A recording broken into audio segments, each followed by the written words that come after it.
চটজলদি ব্রেকফাস্টই হোক বা স্কুলের টিফিন, স্যান্ডউইচ কিন্তু স্বাস্থ্যকর আর পছন্দের খাদ্য তালিকার একেবারে প্রথম সারির মধ্যেই পড়ে। আর সেটা যদি হয় চিকেন স্যান্ডউইচ, তাহলে তো কোনো কথাই নেই। আমি অপালার রান্নাঘরে আপনাদের সকলকে স্বাগত জানাই।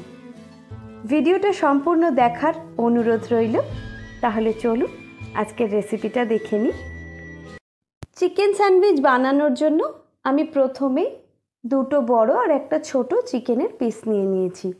তাতে পরিমাণ মতো জল দিয়ে দিয়েছি হাফ টিস্পুন রসুন কুচি, হাফ টিস্পুন আদা কুচি, 5-6টা গোলমরিচ আর একটা তেজপাতা, সঙ্গে দিয়েছি হাফ টিস্পুন মতো নুন। এই সব দিয়ে আমি চিকেনটাকে সেদ্ধ করে নিচ্ছি।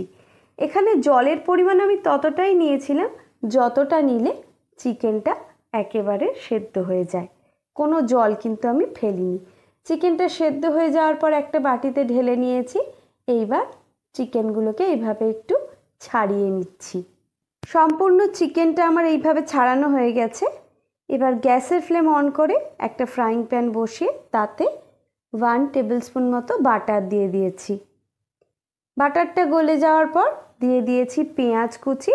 পেঁয়াজটাকে হালকা ভেজে নিয়ে তার মধ্যে দিয়ে দিয়েছি 1 টিস্পুন রসুন কুচি আর হাফ টিস্পুন আদা কুচি। দিয়ে দিয়েছি একটা টমেটো কুচি। টমেটোর বীজের অংশটা আমি নিইনি, শুধু ধারটাই আমি নিয়েছি। দিয়ে দিয়েছি ক্যাপসিকাম কুচি। সবগুলোকে ভালোভাবে নেড়ে নিচ্ছি একটু, গ্যাসের ফ্লেমকে হাইতে রেখে।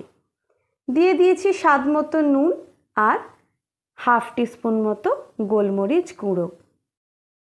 মিনিট 2-3 ধরে সবজিগুলোকে একটু ভেজে নিয়ে দিয়ে দিয়েছি তার মধ্যে আগে থেকে সেদ্ধ করে রাখা চিকেনটাকেও ভালোভাবে মিশিয়ে নিয়েছি।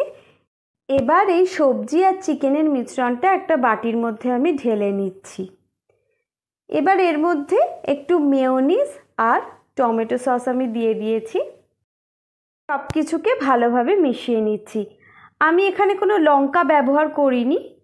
আপনারা যদি চান তাহলে ঝালের জন্য কাঁচা লঙ্কা ব্যবহার করতে পারেন। একটা গ্রিল প্যান নিয়ে নিয়েছি। পাউরুটির এক সাইডে বাটার লাগিয়ে আমি পাউরুটিটাকে টোস্ট করে নিচ্ছি। একটা দিক এইভাবে সেঁকা হয়ে গেলে উল্টো দিকটাকেও আমি সেঁকে নিচ্ছি।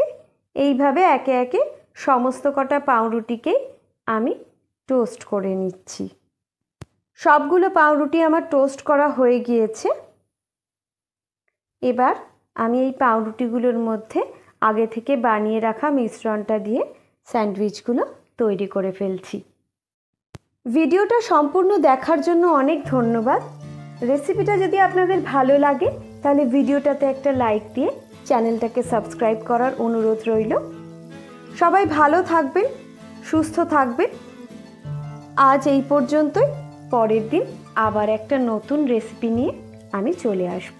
ততক্ষণের জন্য টাটা।